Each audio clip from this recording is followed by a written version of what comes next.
Within 100 meters of my hotel in Rivna, there were 5 different off-brand Apple stores. I always like to take note of their inventive brand names.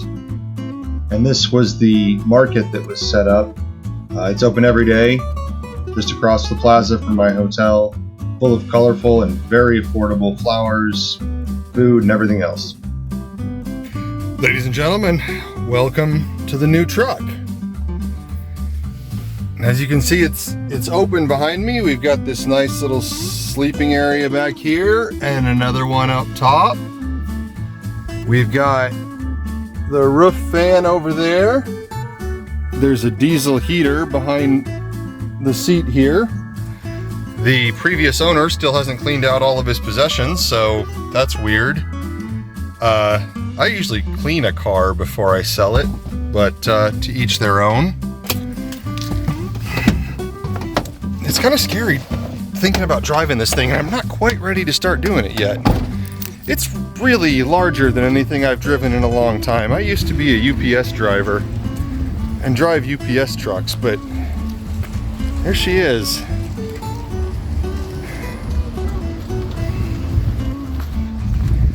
It's been a while since I did any UPS driving. And yeah, there's, not everything's perfect. We got some rust down there. I think it'll be fine. And this is the bed extension. This is gonna have to come out. It looks like it's kind of coming out all on its own anyway. And I'm gonna switch the camera around here. Here is the inside. Now you can't appreciate the smell of diesel and oil and other weird smells that are coming out of this thing, but there's the diesel can for the diesel heater. And yeah, this thing needs a good cleaning for sure. But let's open it up. And there it is. Now that's that rolling top's probably gonna have to come off, but these things over here might be handy for mounting other things too. I'm not really sure how this is all gonna work out. And then it's got a raised floor in it to accommodate this cargo ramp, but that's gonna come out, and that'll give us an extra, I don't know, what is this, 15 centimeters of height.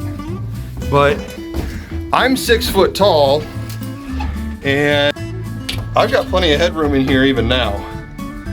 So this is pretty comfortable here. You can see plenty of headroom. I guess I'm stuck in Rivna for the next couple days because this guy actually sold me this thing and I haven't given him any money for it yet. Because it takes too long for the Western Union transfers to come through. So I gotta stay here until all the money comes through from Western Union, which is gonna be Friday. So I reckon I can maybe wash it. And we talked about taking out this steel floor here because he said he could use it in some other van, and I've got no use for it and don't wanna have to be bothered with disposing of it. But anyway, yeah, this is the official start of the adventure that my family is about to embark on. So I hope you'll join us and follow along and here's some see bus what stops happens. for your enjoyment while I review the details of how all this went down. So Max has a friend who works in a little office next to the Department of Motor Vehicles in Rivna, whose job is basically an expediter. He ensures you have everything you need before you walk into the DMV. There is a relationship of mutual trust there, so by hiring this guy, everything goes smoothly. There's a lot of foreign cars that are being sold in Ukraine, and a lot of foreigners are buying cars, so things can get complicated. As it is, it took us about an hour. We gave them my Ukrainian tax ID, my temporary residency permit, my passport, and it took them about an hour to print out the car registration for me, which is all that I need to prove that I own the car.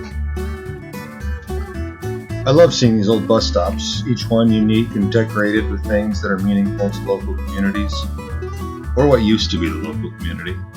Many of these stops were built when they were supporting a small farming village or a collective farm, a kolkhoz.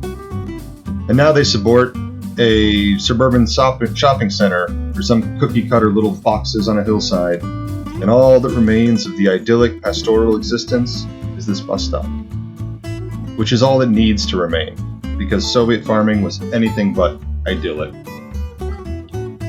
Some of the bus stops are forgotten, pushed away from the new road to make space for a newer, more boring, more aluminum lunchbox, and some exist to remind us that there was once a village here, and nobody lives there anymore. One of the interesting things are these ramps they set up on the side of the highways, and they have these everywhere in the country. You can drive your car up onto it and work on your car yourself, like a nice little car lift for anybody who needs it. This is the drive out to Max's place, where we are going to remove the second floor from the van and get another 20 centimeters or so of headroom. The drive started on the main highways, but we turned off onto smaller and smaller side roads until we found ourselves deep in the forest. The road often littered with potholes that we would have to swerve around. The overall feeling was wonderful. Ukraine has beautiful forests, and people come to gather berries and mushrooms, just as they have for millennia.